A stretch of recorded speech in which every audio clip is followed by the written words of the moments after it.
Breaking news ava mu ggwanga erya Israeli. Mwenna kyemmanyi mubadde mwewuunya lwaki Israeli yasitudde ennyonyi n'esuula emizinga mu ggwanga erya Yemen ku pooti zaayo ne ku oil installations ne electrical grids mu Hudaida.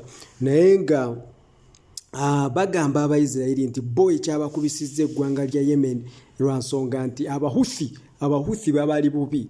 Abahuthi tujjukire nti almost basudde single-handedly basudde economy y'eggwanga lya Israeli oluvannyuma lw'okubanga baagaana amaato okubanga gayingira gasala mu Red Sea gonna galina akakwate ku Israeli. Ekyo nga kivuddewo sofa baakasindika ballistic missiles 3 mu ggwanga erya Israeli nga zonna zigwa either mu Tel Aviv oba kumpi ne Tel Aviv. Kati kigambibwa nti ku lwomukaaga Benjamin Netanyahu bwe yabadde ava mu Amerika bwe bamaze okutta Hassan Nasrallah, kujjukire nti order yagiweeredde mu United Nations mu New York ku kitebe, bamufuniddeyo kalumu yaweeredde order. We yamaze okubanga awa order ne batta Hassan Nasrallah, Amerika yamuwadde billioni za ssente z'okwongera mu lutalo ne bamuwa ne F-35 z'okumuwerekera okuva mu New York okudda mu ggwanga lya Israeli. Bagamba nti yabadde yakagwa ku airport weddu mu Ben Gurion airport ey'eggwanga erya Israeli. Abayemeni ne balyoka basindika ballistic missile. Ballistic missile weesimbula netandika nebanga eyingira obwengula bwa Israeli. Waliwo bayina zino ze bayita zi alamu zikuba ekitundu kyonna almost okwetwolola ebitundu byonna webegenda oyita. Kaera we kyabadde abantu ne badduka emisinde ne batandika okudduka emisinde bataabalabisizza. Okuva olwo paka nakati Benjamin Netanyahu tannalabikako kola speech.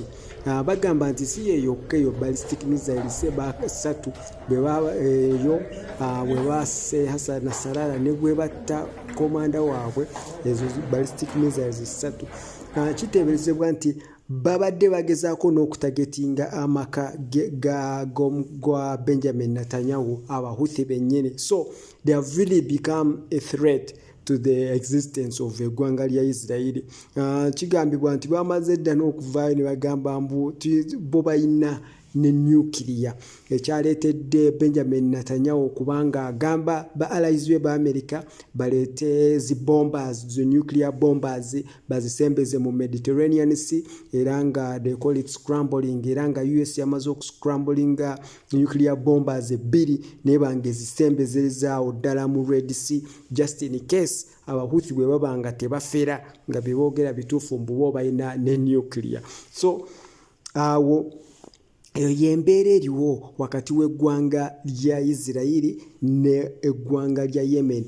Eggwanga lya Israeli ekonomi yaalyo bambi eyonoonese, kyensobola okugamba nti abantu tebakyasobola kugenda kukola, tebakyasobola kubaako nakebeekolera. Toyinza kugulawo bizinesi nga oba wakagulawo ng'obugombe buvuga wii omuzinga gugo guva mu Iraq, drone yiye eyingidde evudde mu Iraq, drone yiye eyingidde evudde mu Syria, drone simanya rocket zivudde mu Lebanon, simanya rocket zivudde mu Palestine, simanya rocket zivudde mu Yemen, simanya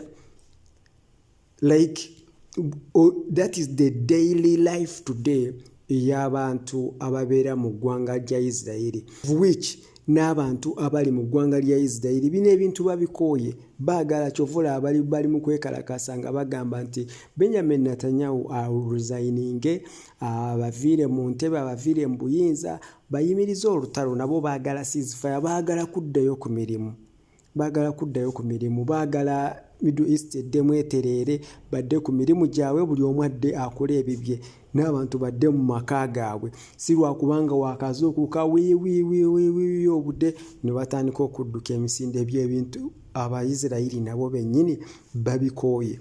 Naye omusajja gwe bayita Benjamin Netanyahu tagenda kusirisa, katulaba ensi zonna zimwetoolodde ali mu kuzikuba bomu, of course with the help and support of the United States of America. Era nga America yamaze dda okuba nga eweereza abajaasi abalala mu Middle East okuba nga babeera ku standby, bagamba nti bali ku readiness, high alert readiness, okuba nga babeera deployed just in case Iran bw'eba esazeewo nti kati ekijja kijje katulumbe eggwanga lya Isirayiri.